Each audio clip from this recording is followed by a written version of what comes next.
from the heart of where innovation, money, and power collide. In Silicon Valley and beyond, this is Bloomberg Technology with Emily Chang.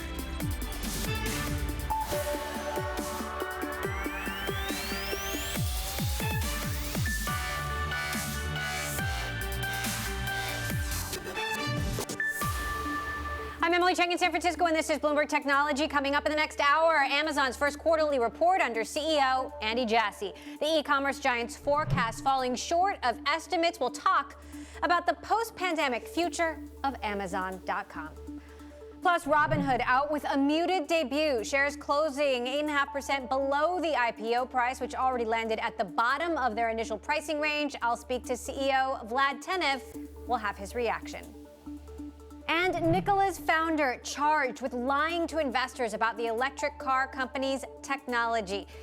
Prosecutors saying he lied about, quote, nearly every aspect of the business. Trevor Milton pleads not guilty. We'll tell you what's next.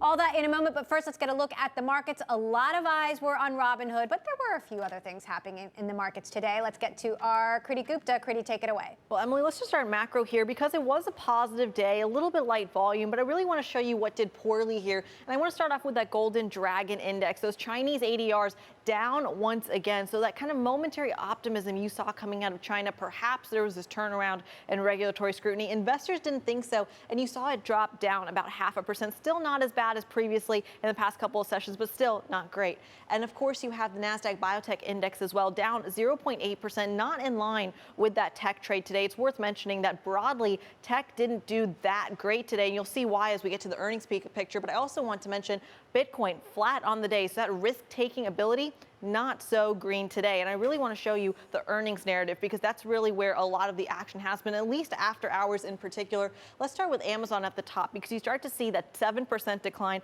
This has everything to do with that net sales. Not only is there a miss, but their forecast is not looking good either. And this, of course, is not the best time, especially when you're a mega cap tech company, to miss on your earnings. It's even a bad sign if you're just spot on with your earnings. You have to really blow out the numbers out of the water for investors to really catch that bid. And Pinterest, similar decline here. You started to see not just them not meet their expectations, but they actually lost some of those users. But once again, if you're looking at the broad story here, it seems to be that some of that pandemic-related boom in tech and social media, some of that might be wearing off, Emily.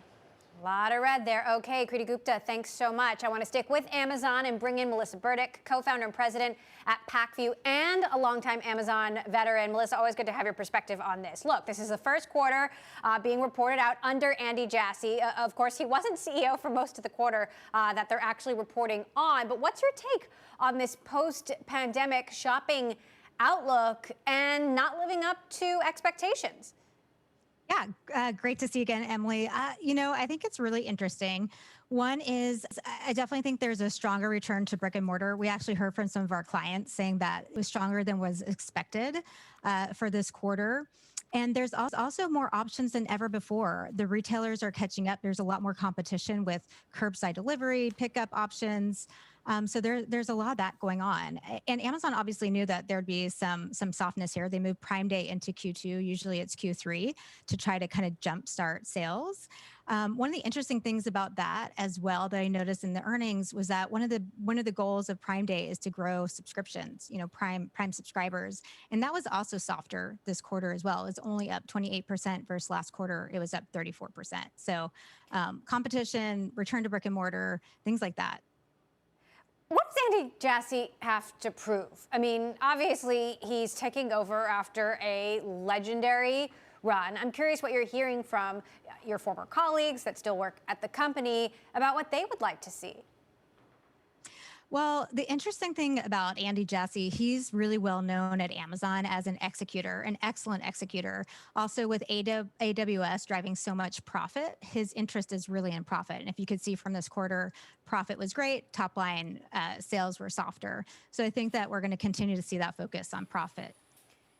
Now, the other question is Jeff Bezos and his role as executive chairman going forward. We were in Van Horn, Texas last week watching the launch. It was surreal to be on the ground in that moment, but a lot of people weren't happy that he's spending his money and time doing this at all. How do you expect Jeff to be involved in the company and that role to be clarified? One of the great things about Jeff Bezos is that he's the innovator and the creative person. I think that's a little bit of the concern with Andy Jassy and Dave Clark kind of in position, is that they're known as executors. Dave Clark, now the CEO, Worldwide Consumer Retail, took Jeff Wilke's spot, more on the supply chain logistics side. So really, I do think that Jeff Bezos will be involved on the innovation side, hopefully, just in not having to deal with the everyday issues that Andy's going to have to deal with. So what are your expectations for the next, let's say, 5 months before the end of the year as we move into the holiday season, and typically a big holiday season for Amazon under a new leader, Jeff Bezos as executive chair? What are you watching? Well, I think one of the things that we're all watching is the looming capacity crunch. UPS has already said that they're going to be short 5 million, over capacity, 5 million packages a day. And so I think that that's going to be a huge constraint, which is, great that Dave Clark is there to really focus on supply chain and logistics. I think we're going to see a really big crunch with supply chain and capacity. And then I do think competition has never been greater than before. There's a huge battleground on delivery time and grocery delivery. GoPuff's delivering things within 30 minutes. I've noticed that the delivery time and shipping speeds of Amazon seem to getting greater. So I think that's going to be another big focus.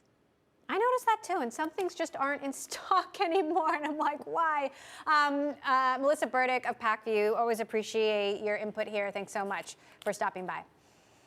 Meantime, T-Mobile also out with earnings after the bell. The telco beating Wall Street sales estimates for the second quarter, also raising its forecast for subscriber growth, indicating the company's lead in 5G capacity over Verizon and AT&T. Later this hour, I'll be joined live by T-Mobile CEO Mike Sievert. But next, we're going to hear from Robinhood CEO Vlad Tenev himself about the company's less than spectacular market debut and his vision going forward. This is Bloomberg.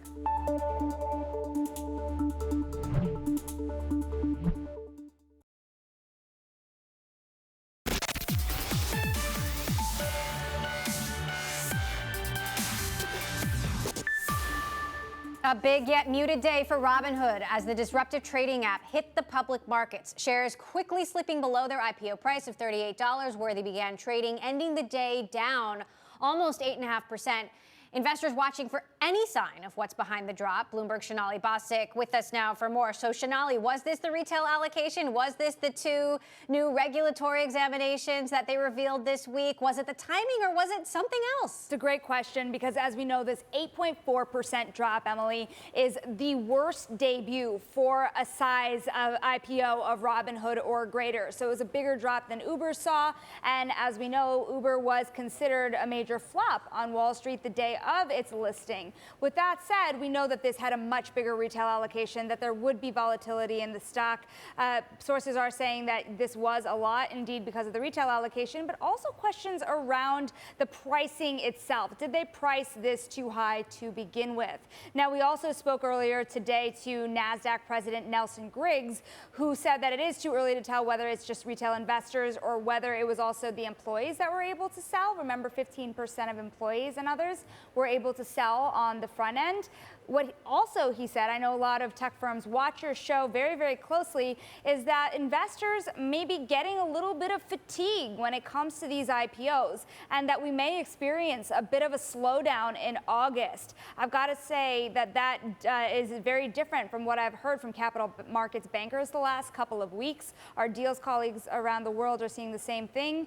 We'll see what this means for Robinhood in the following days of trading. It's interesting, of course, because I think about Airbnb's IPO, DoorDash's IPO in the middle of the pandemic, and those doubled on opening day. I mean, everyone thought the timing was horrible. Yeah, and now of those this. Direct listings, too. You can blame it on an innovative approach, but really, this was something that was innovative, and people will want to innovate probably on top of it a little bit more. All right, Sonali, thanks so much for your coverage throughout the day. Appreciate it. It has been a long journey, as we've been discussing, for Robinhood, high highs, low lows. I spoke with Robinhood CEO Vlad Tenev from the NASDAQ just before shares started trading. I mean, it's a surreal moment. It's really humbling that 6 short years after we launched our product to the public, we have over 22 million customers, and we're on this journey with our customers and allowing them to participate in the offering. And speaking of your customers, you said you'd allocate 20 to 35% for Robinhood's own users. We're hearing that somewhere in the range of 20 to 25%, still one of the biggest allocations ever. How did you get to that number? And are you concerned at all about volatility? Well, we certainly are proud to have one of the largest retail allocations ever. And the way that we think about it is it's a long-term focused company, and we're making decisions and making big bets with the long-term interest of the business in mind. So volatility, comes and goes, and we're not going to be commenting too much on daily fluctuations of the stock price. The retail movement, though, is a phenomenon, the meme stock movement, a phenomenon. And looking at social media just this morning, there are strong feelings out there about what Robinhood represents. When you think about GameStop, when you think about AMC, do you get at all worried about Robinhood becoming a target of its own users? Yeah, we're not really thinking again about anything that happens in the market, especially in the short term. The goal is to keep making great products, to keep improving the service, and keep growing with our customers. And I think we've seen certainly finance become more important and the retail investor become much more important within investing. And that's something we think will continue. You live streamed your roadshow to the public. You said that more products are coming, maybe even retirement accounts like IRAs. When should investors expect those kind of things? Well, one of the things that we've been really excited about is turning first-time investors into long-term investors. You can see that with some of the recent products that we've launched. It started with fractional shares, but then we built on top of that foundation with things like recurring investments, where if you're a customer, you can put in an order to buy a particular stock or ETF on a regular basis. And we're going to continue investing in that. We're seeing really, really good adoption, and we'd like to see a large portion of our activity be kind of long-term investing in the future. And I know part of the vision is to move beyond trading. What other products, what other features are in the pipeline? Well, we have certainly our cash management product, which gives customers access to high-yield savings on their uninvested cash, as well as a debit card with a large network of fee-free ATMs. And we've been really happy to see that product progress, and we're investing more and more in that as time goes on. And of course, on the cryptocurrency side, we've certainly seen cryptocurrencies become an asset that customers have wanted to get into, and becoming just generally more a part of the culture in especially 2021. So we're hearing a lot from customers that they want more functionality, and they think we can serve them in better ways other than just investing their cryptocurrencies. So we're excited to keep developing that. Meantime, Robinhood disclosed 2 new regulatory examinations this week. One that the SEC and FINRA were asking questions about Robinhood employees trading in meme stocks like GameStop. The other that you and your co-founder, Baiju Bhatt, aren't registered with FINRA. Why is that? And what should investors know about these examinations? Well, I think on the registration piece, so I'm the CEO of Robinhood Markets, which is a holding company. And then we have several subsidiaries, Robinhood Financial, which is our introducing broker, then Robinhood Securities, which is another broker-dealer, but a clearing broker, and of course, Robinhood Crypto, which is licensed in multiple states as a money services business. So each of these entities have leadership that is licensed, and so we feel pretty good. Of course, as with any investigation or inquiry, we're a business, as any large business, that is going to be scrutinized, and we should expect that, and we should expect all of our important institutions to withstand and hold up to scrutiny.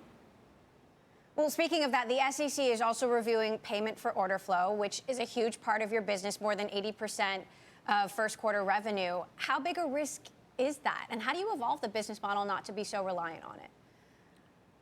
Well, the thing that you have to look at with transaction-based revenue is it's actually well diversified, pretty well diversified within that segment.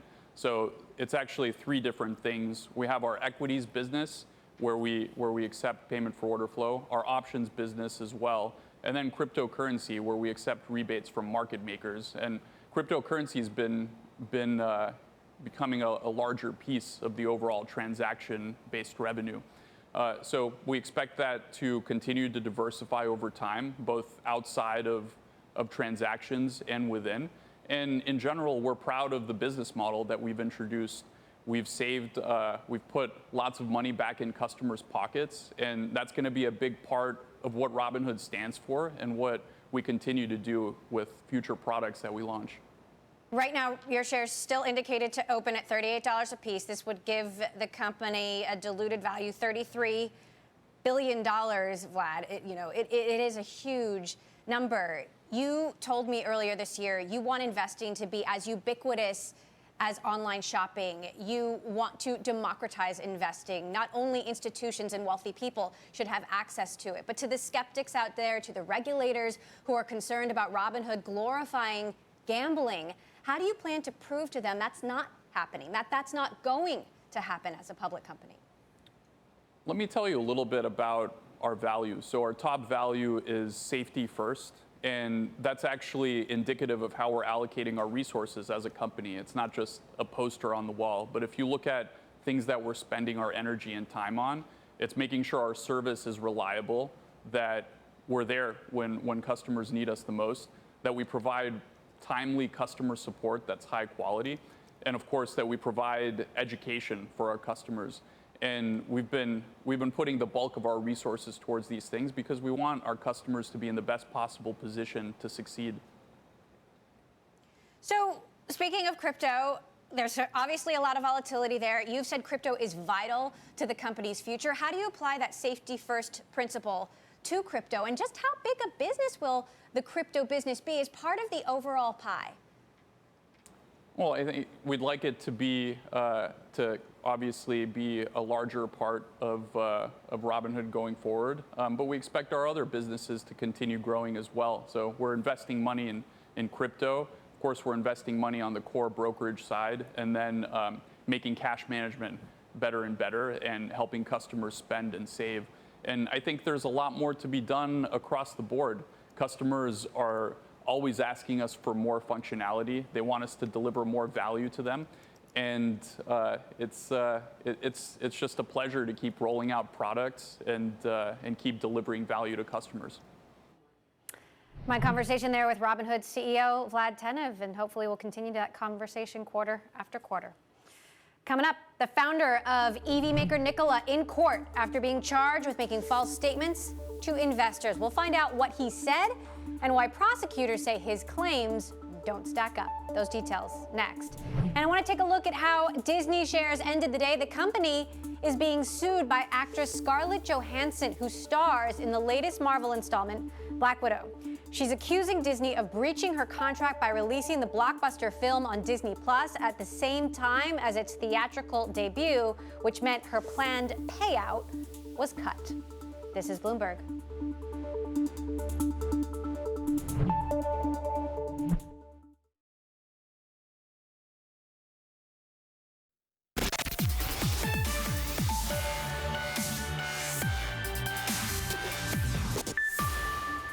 Shares in the electric truck maker Nikola plummeting 15% Thursday. Founder and former chair Trevor Milton appearing in a New York court after being charged by prosecutors with misleading investors. The indictment claims Milton made false statements about the development of Nikola's products and technology. Here's U.S. Attorney Audrey Strauss outlining one of those claims.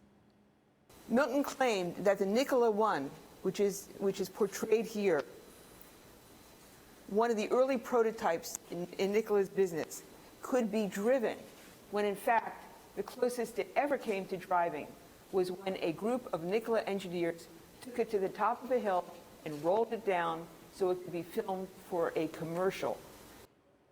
Joining us now, our own Ed Ludlow, who's reporting on the company in the last year, was cited in the indictment. Ed, talk to us more about these charges. So they essentially claim that Trevor Milton, over the course of a year between the end of 2019 and September 2020, when he stepped down as executive chairman, he resigned essentially, lied about all aspects of the business. One example is he said that the company was producing hydrogen at a significantly lower cost than others. And in fact, according to this indictment and the parallel SEC complaint, they weren't producing any hydrogen at any cost. That's one example. The technology in the trucks, another, that they just couldn't do what he said they could do. Or even move forward, based on what the prosecutor said there. Right, so that was a reference to some reporting that we did in June of last year. In 2016, Nikola's kind of coming out moment, Trevor stood on stage, December 2016, with a truck behind him that he said was fully functioning. He even joked that they had to chain it down to stop people driving off stage. But we reported that according to sources, there was nothing in the truck, none of the parts that you'd actually need to make it work. And what the indictment said is that Bloomberg report was completely accurate, that we got it spot on. But what's more shocking is that Trevor kind of texted with executives after he tweeted, dismissing the Bloomberg report, and then texted a board member to say his tweet had been supportive of the share price, which is the other part of it. His actions were really about supporting the stock. So excellent reporting by you on this company, obviously over the last year. But what happens next?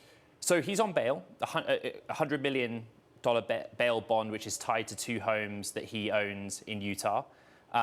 He has pleaded not guilty. That is not a huge surprise to those that have followed Trevor Milton and the company based on his prior behavior. It will take some time to go to trial. He issued a statement saying that he is innocent. He expects to be exonerated, that all American executives should see this and be shocked.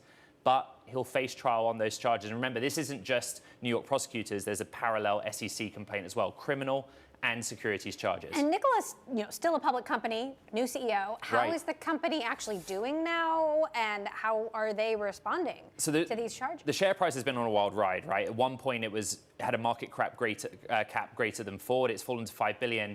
The company really scaled back its ambitions after Trevor Milton resigned last September. It's making slow progress towards them. I'm hearing from sources, they might get to a battery electric semi-truck. They're in the prototype phase of that. They're in the prototype phase of a fuel cell truck. They're building a factory in Arizona, but as yet, still not revenue generating. They have some big partners, names like Bosch and Iveco, but they're still quite far away. All right, Ed Ludlow, appreciate your reporting on this. Thanks so much. Keep us posted on how it plays out. Okay, coming up, a disappointing debut for Robinhood's highly anticipated IPO, but CEO Vlad Tenev still calling the experience surreal and humbling. This is Bloomberg. It's really humbling that 6 short years after we launched our product to the public, we have over 22 million customers, and we're on this journey with our customers and allowing them to participate in the offering.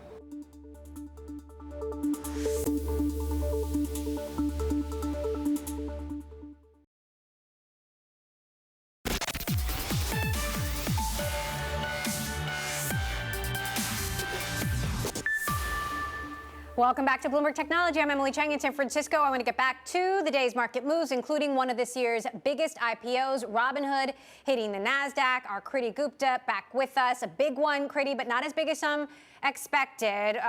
Break it down for us. Absolutely. Well, let's just take a look at the intraday chart here, because I think the story tells itself when you just see this downward trajectory, ending the day at $34. The IPO price was $38, of course. So you did see this, by all definition, kind of become a flop. You did see this come down and a whopping 8.4%. The question, though, Emily, is this just that one-day trading debut? Can it turn itself around? We've seen that happen in plenty of other IPO offerings, Uber being a very, very famous one. I want to show you what some of the other IPO flops of this year did, though, because this might just not be a Robinhood specific phenomenon. This might be the fact that kind of massive IPO boom we saw earlier in the year, maybe it's starting to fade. So that might be a product of its environment, because some of these recent IPOs have all been underperforming by a significant amount. Deliveroo over in the UK, down 17% year to date. Then you also have Coinbase down 6%. And then, of course, Didi with that Chinese regulatory scrutiny down nearly 30%. So really here tells you that on the one hand, this might just be kind of an early first day price action.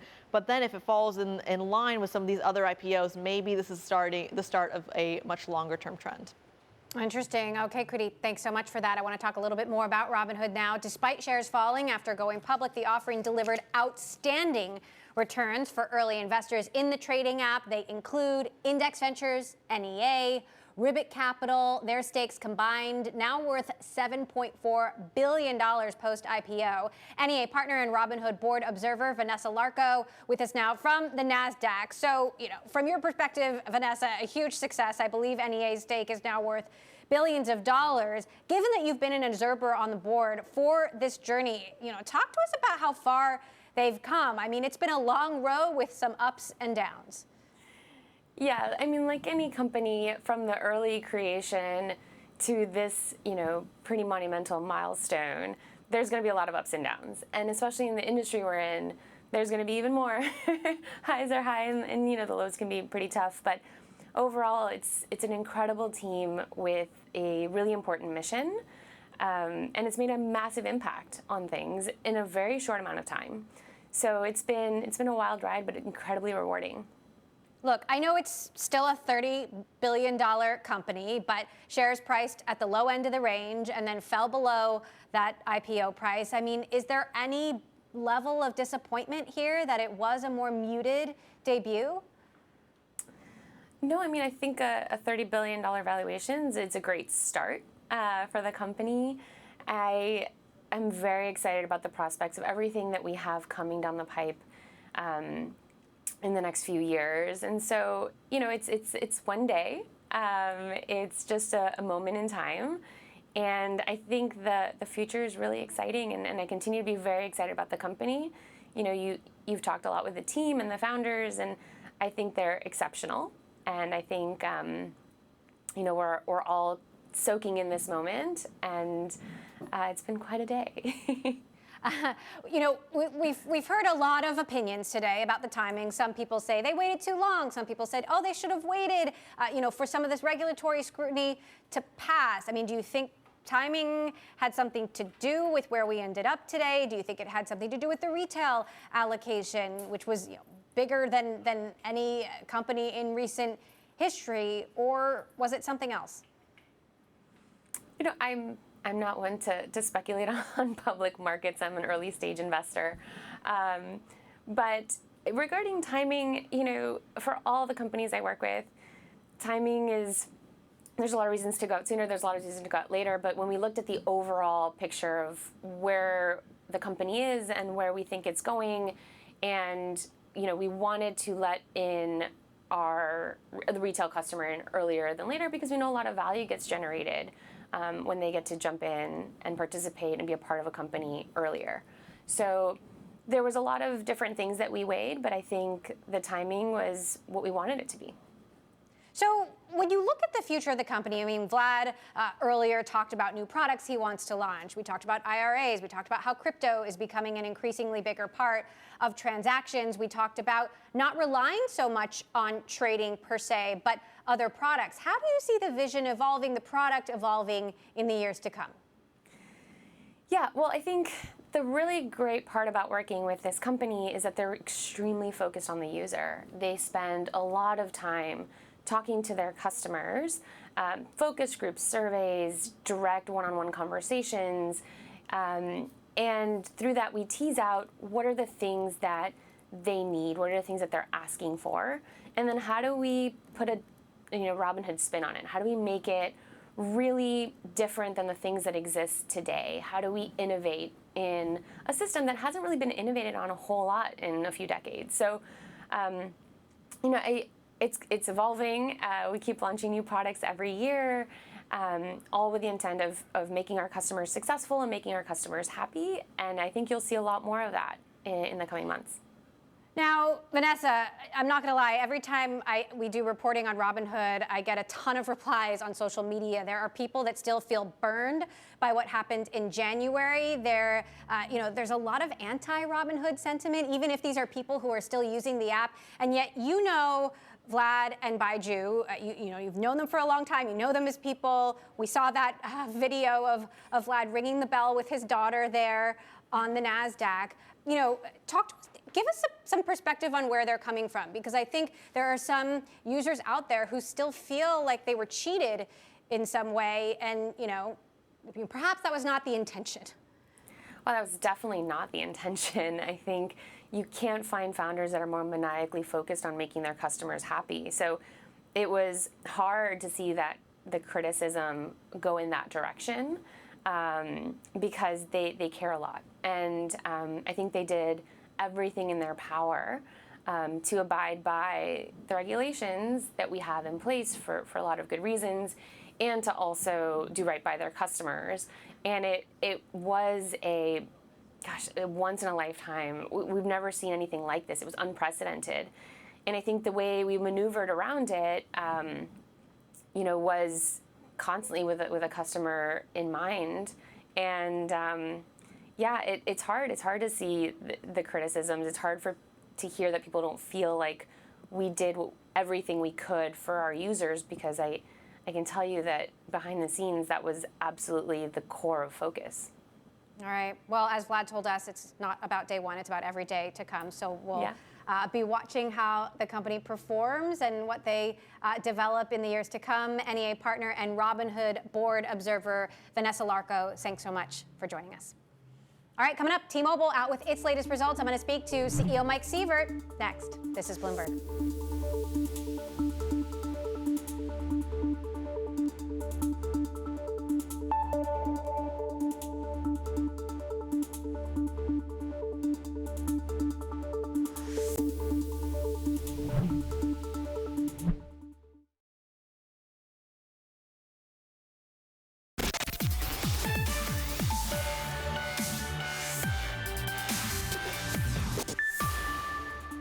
T-Mobile reporting earnings after the bell, beating sales estimates for the second quarter and raising its forecast for subscriber growth. For more on the results and competition with Verizon and AT&T, I want to bring in Mike Sievert, T-Mobile president and CEO. Mike, good to have you back with us. I know you just got off the call, so appreciate you running to the chair there.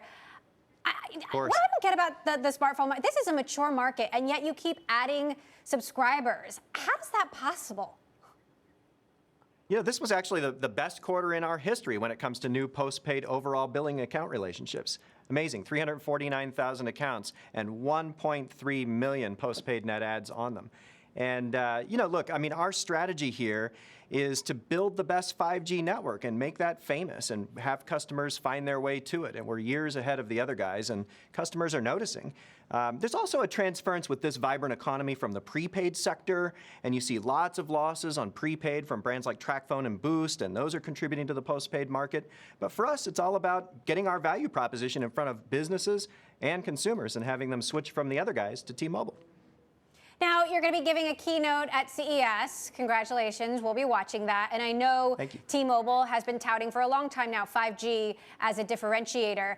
How big a role is 5G playing in customer choices for you?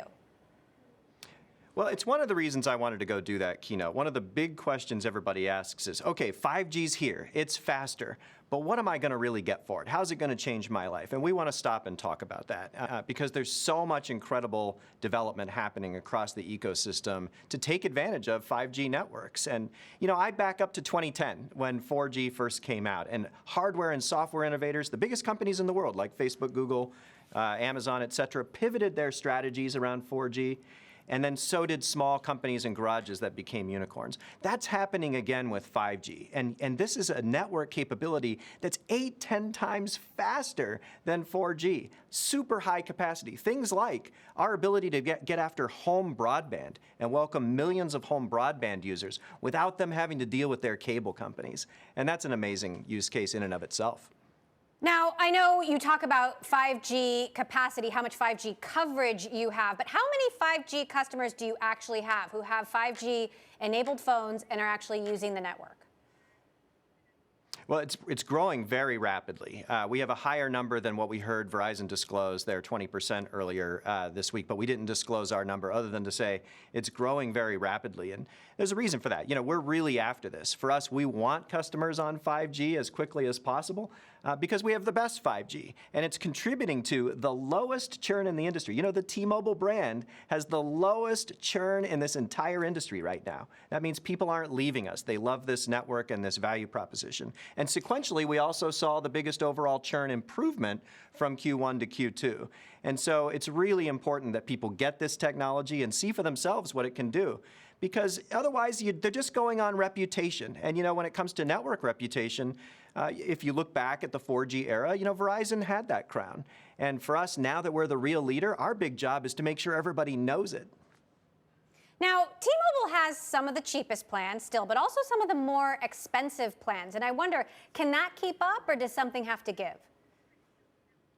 Well, what's beautiful about it is at T-Mobile, it's just a choice. I mean, we have unlimited plans starting at, for example, on our prepaid brands at just $25 a month. Incredible value that we just launched. But you're right, we have marquee offers like the industry's best unlimited plan. You know, this industry talks about unlimited all the time, but if you really look at the fine print on so many offers out there, it deprioritizes you after you've used up a bunch of data.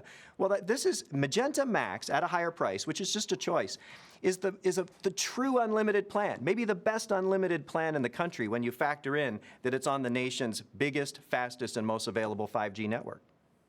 Now, there's also this trend with free phone promotions. T-Mobile is definitely dabbling in that. And I wonder, do you think that's at all gone too far? You know, it's interesting. When people look at this industry, they always see the promotion du jour, and they ask that same question. I've been getting questions during the entire Un-carrier journey since 2013 about whether or not the industry has gotten too competitive. No, it's competitive. It's always been competitive. The nature of that competition just changes over time. And right now, it's phone deals. But you're right. All the carriers are focusing on higher end plans associated with their best phone deals. And right now it's, boy, we want to give you Samsung Galaxies and iPhones for a great deal. And that's what customers are looking for. And so the nature of competition changes. The extent of it, not really. Now, when you started this journey as T-Mobile was remaking its reputation, the reputation was that you didn't have coverage in farther flung areas, complete coverage across the United States. How would you say that coverage stacks up now? And in full disclosure, I'm asking you as a T-Mobile customer.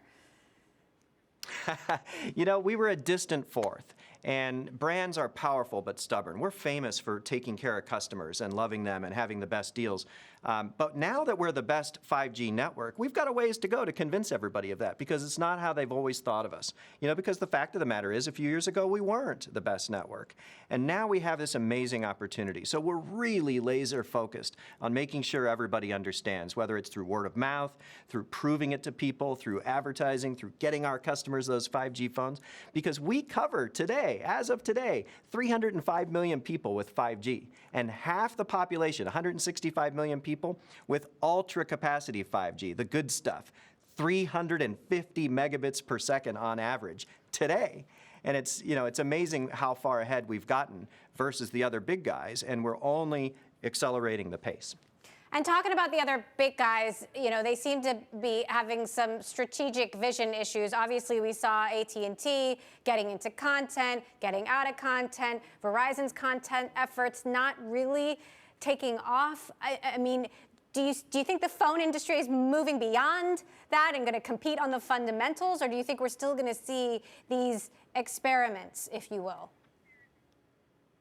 Well, we saw early on that the future was about 5G. 5G would unfold first and foremost on mid-band spectrum, and we set out to create the new T-Mobile with the best mid-band spectrum position in the country and to be focused as the nation's leading pure play.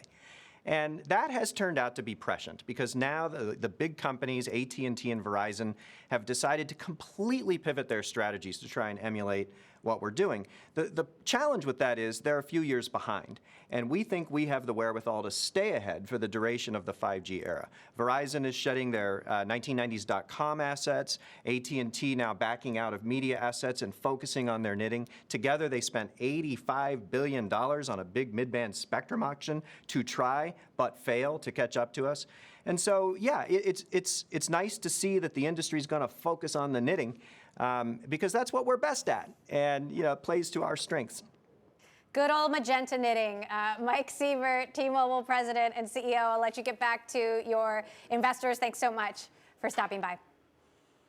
Okay, the International Space Station was on the receiving end of an unplanned shove as a Russian spacecraft arrived at the outpost. It happened when the thrusters on the craft unexpectedly turned on and changed the ISS's orientation by 45 degrees. There was no damage to the station, and none of the 7 crew members were injured. The mishap coming a day before Boeing was scheduled to launch its Starliner capsule on a test flight to the orbiting lab. That's been postponed to a later date. Coming up, while many companies debate when to require employees to return to the office, Cisco is taking a different approach, saying you don't have to come back at all. We'll talk about the company's new approach to the office and office space with Fran Katsoudas, Cisco Executive Vice President.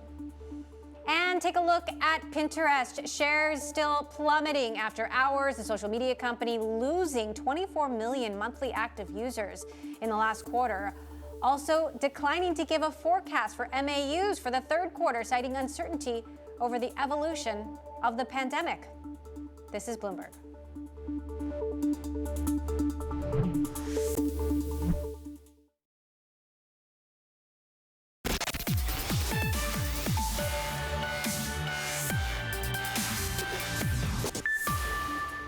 Uber has joined the growing list of tech companies delaying its office return date due to the rise of the Delta variant. CEO Dara Khosrowshahi telling employees in an email they will now be allowed to enter the office in late October instead of September, as previously announced. Staffers who do come in after that date will be required to wear a mask regardless of their vaccination status.